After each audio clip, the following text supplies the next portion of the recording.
இப்போ பாருங்கள், அரிஞ்சு வச்ச பெரிய வெங்காயத்தை பொடிசாக அரிஞ்சு வச்சுருக்கேன், அதையும் சேர்த்துடலாம். அடுத்து கேப்சிகம் அதே மாதிரி பொடிசாக அரிஞ்சு வச்சுருக்கேன், அதையும் சேர்த்துடலாம். அப்புறம் பாருங்கள், தக்காளி பழம் ஒரு தக்காளி அரிஞ்சு வச்சுருக்கேன் பொடிசாக, அதையும் சேர்த்துடலாம்.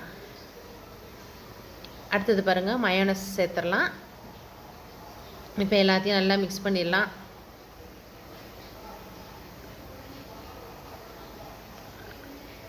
பாருங்கள், அடுத்தது வந்து ஒரு டவாவில் வந்து நம்ம ஒரு ஸ்பூன் வந்து நெய் சேர்த்துடலாம்.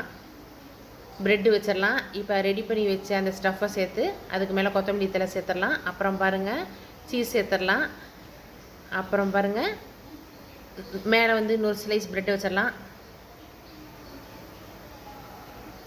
சில்லி ஃப்ளேக்ஸ் வேணும்னா சேர்த்துக்கலாம், நான் சேர்த்துருக்குறேன். பாருங்கள், நான் 2 பக்கமும் பரட்டி எடுத்தாச்சு.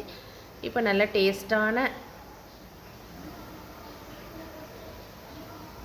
பாருங்க, சூப்பரான சாண்ட்விச் ரெடி ஆயிடுச்சு.